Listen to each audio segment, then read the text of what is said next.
Welcome everyone for the next episode of On Second Thought. Today's conversation would largely be around inequality. We know that the World Inequality Report 2026 is out.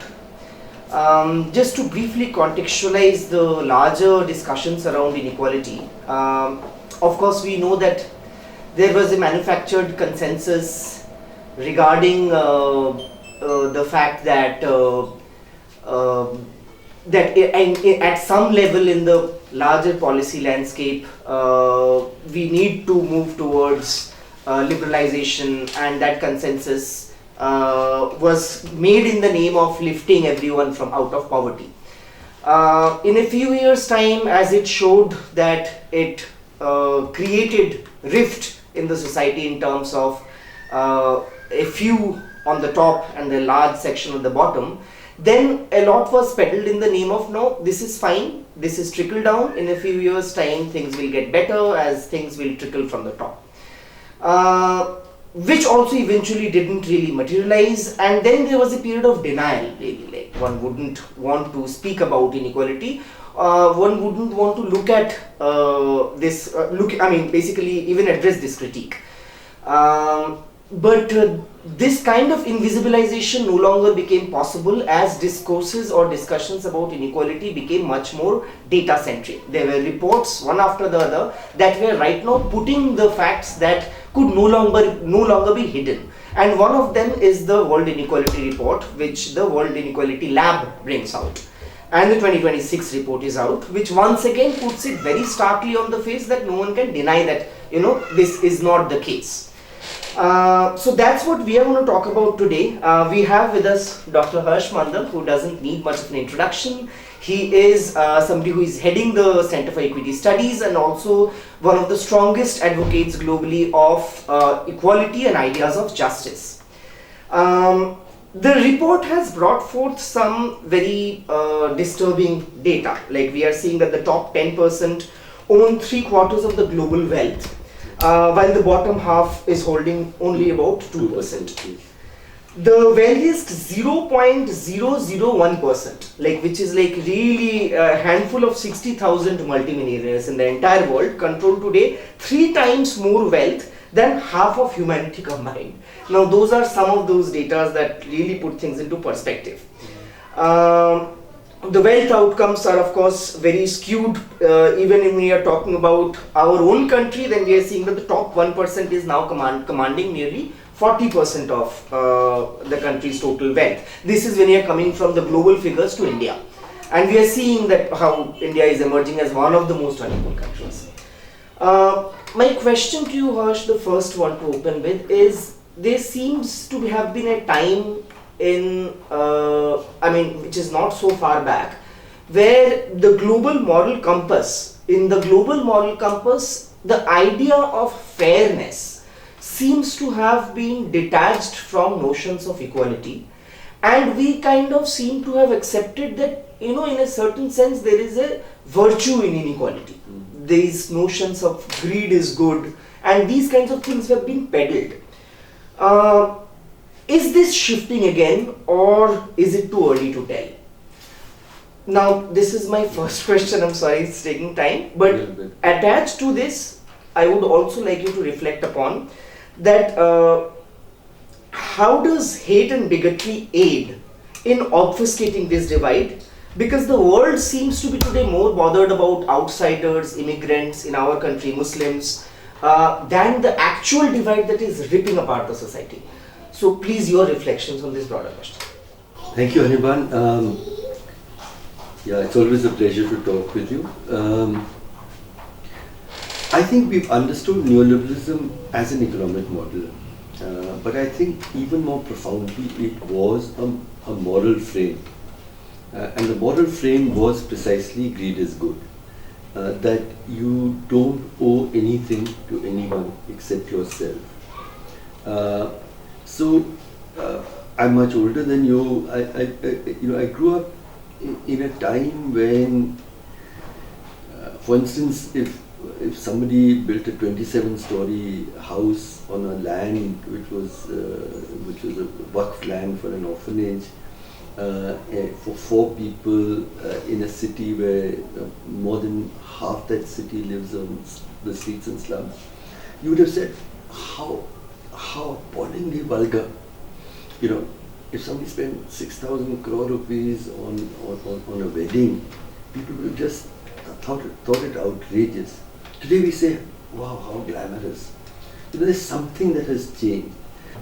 What I feel in India, if we talk about India, I feel that the Indian rich and middle class are among today the most uncaring people I see in the world.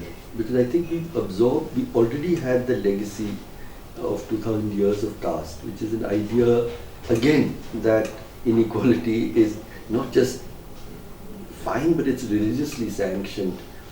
And on that you mix this really toxic neoliberal idea that greed is good. The collapse of the Berlin Wall marked the end of the world's perhaps most ambitious experiment to build a just and equal society, a fair society, which spectacularly failed. But it was interpreted instead as the death of or the defeat of the ideas of justice and equality and fairness, which it never was. The choices of these economic models and the policy choices don't happen in a vacuum. They happen in a societal context, and that societal, the moral frame within which we chose a set of policies which are so visibly, we see, real wages have stayed like this, and wealth of the top 10% are going like this, and you're watching it happen. You're watching it happen, and that in India was in the period that we had the fastest growing economy for almost a decade. It was almost a period of jobless growth, where wages were real wages were frozen, where hunger levels, India sort of keeps falling further and further in the global hunger index. So I think that inequality has become so normalized, and there's no outrage. We recently had the pandemic, for instance. Realistic figures is that India must have lost about 5 million people. A great part of those deaths could have been avoided if we had a public health system that worked to start with, and we made choices that worked for working poor people. I mean, you could 9 out of 10 workers are in the informal sector, and you say stay at home and get your wages. You're not going to get your wages, and so some of us, in fact, went to the Supreme Court and said that give them minimum wages as Prabhat Patnaik, Jyoti Ghosh had calculated wouldn't have cost more than 3% of the GDP. But there was a complete unwillingness to do that. So it demonstrated again that we're living in times where some lives are of great value and some huge number of lives are completely dispensable. But why is there no outrage? It was not even an issue in elections that immediately followed. In Uttar Pradesh and in the general elections, who was even talking about? Which actually brings me to the second question. It's a long answer, but I'm sorry. But since you talked about the rising politics of hate, coinciding with the surging outcomes of neoliberal inequality. I mean, they've gone. It's not by chance that they've gone together. I think. I think we need to understand that. And the politics of hate, I think, is serving a huge purpose in the sort of emptiness of their lives. It's giving them a kind of social purpose. It's giving them, it's not just the scapegoating of the other which is there, but it's also, this what we call vigilante groups the cow protection groups. It's a peculiar word because if they were Muslim, we'd have called them terrorists. If we, if they're Hindu, then we call them vigilantes. But I would say, okay, the cow terrorists who go out, they also have a sense of purpose. They give in because we've not given them. So I have a feeling it's also a significant failure of all of us in the broad left. That we haven't been able to reach to the same young people with an authentic sense of alternatives, of meaning and getting meaning in their lives. If you look at the data of the recent inequality report, there also a section that is, of course, as we said, is the bottom of the pyramid, and even there also the base of the pyramid that is worse off. But even the middle seems to be shrinking. And this is something before the last budget, even the economic advisor had to admit, and he was telling that there is super profits of record profits on the corporates, and they are not willing to share that in the form of wages. And this is largely the middle classes that is shrinking. And the recent report has also said that the middle 40% in India captures only about 30% of total income, which is significantly lower than in more equal communities or economies. And there are reports that have also said that India's consuming class is not widening, it's deepening, which means only a few on the top is consuming, and the rest don't have even money to purchase. Now, what do we say about this middle class that for 30 years was shown this dream, and now it seems that the dream itself is curtailing them, but they are not willing to see. They're not willing to address this. What is it that is the death of alternatives a failure on which side is? Yeah, firstly, I feel that just the term middle class is a peculiar one in India.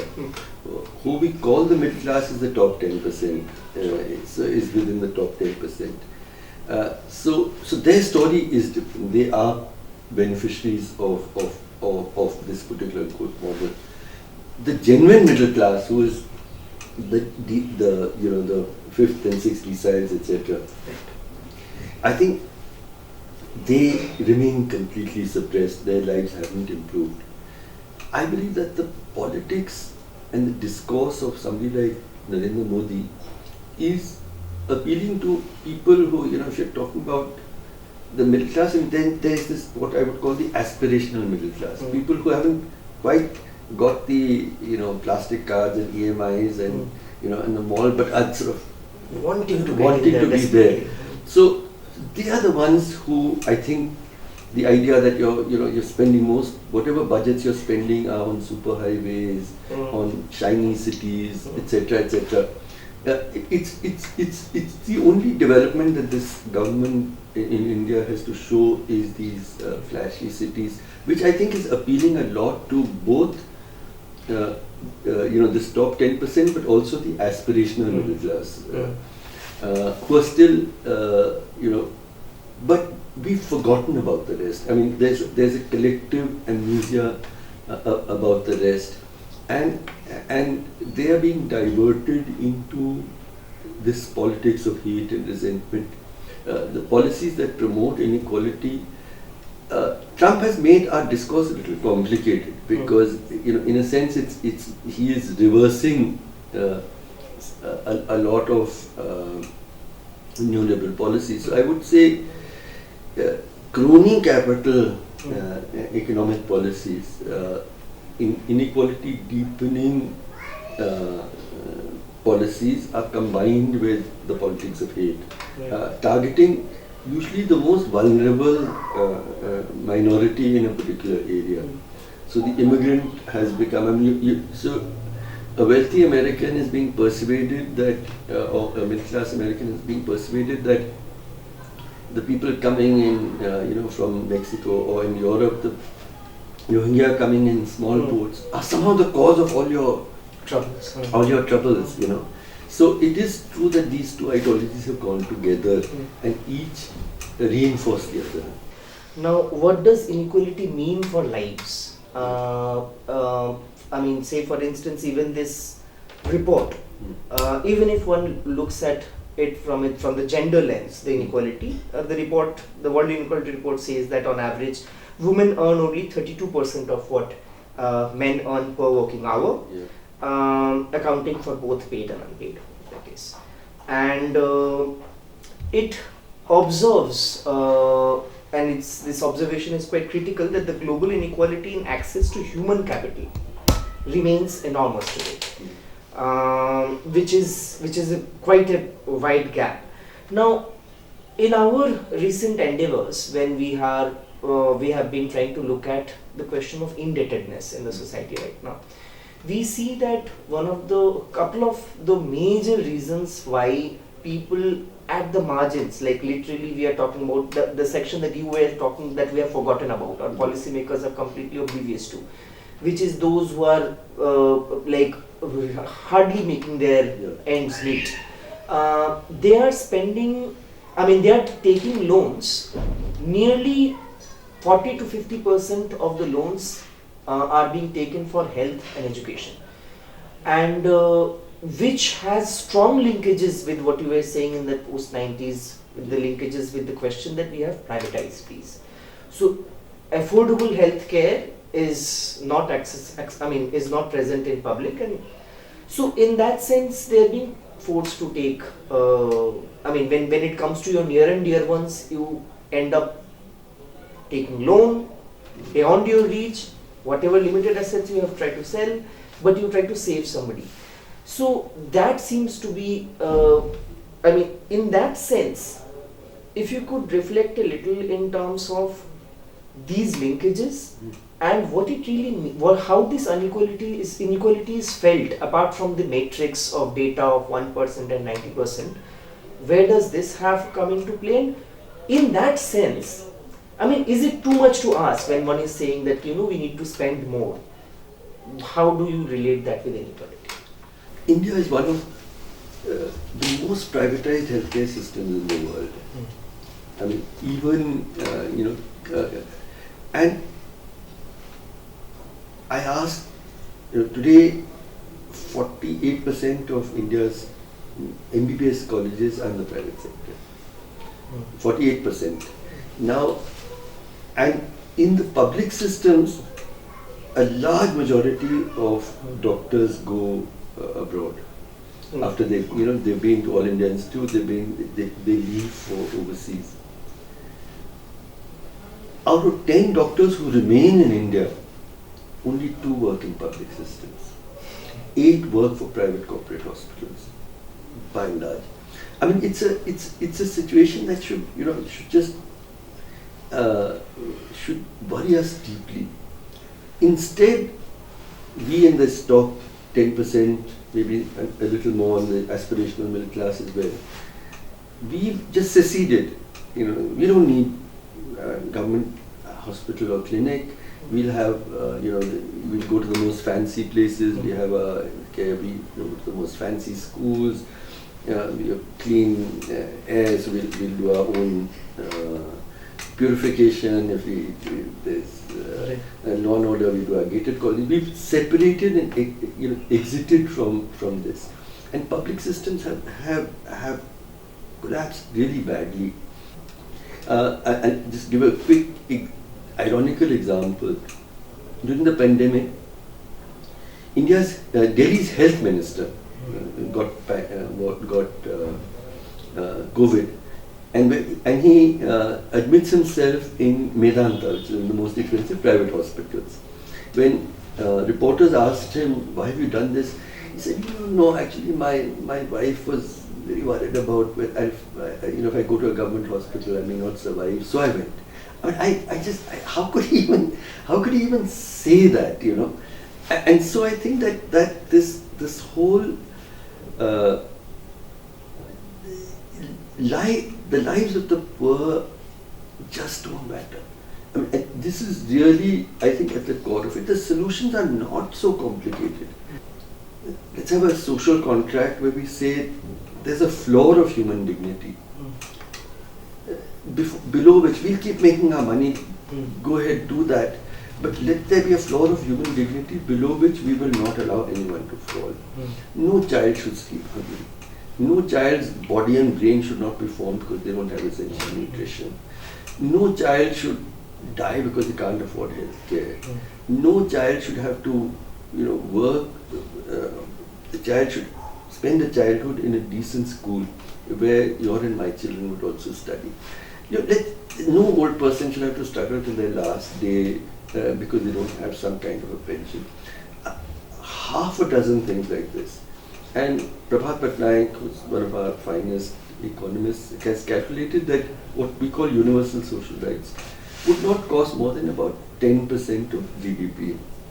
And this would require, this is being calculated by many people, a small rise on the tax of the wealth and the inheritance of our richest people is more than enough necessary, more than enough for what is necessary to provide this floor of human dignity below which people are not allowed to fall. And in that sense, several of the other crises also, and I like the way you join the dots in the sense that with neoliberalism and the majoritarianism and the other crises. I call it fascism. Absolutely.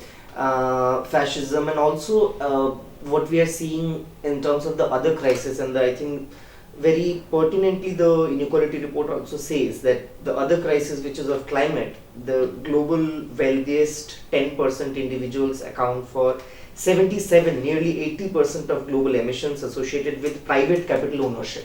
So it says a lot as to how none of these are crises in itself, unless, but rather are much interconnected than we.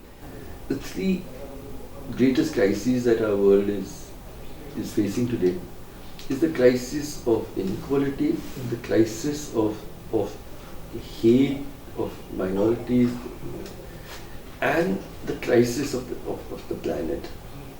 As far as climate is concerned, of course,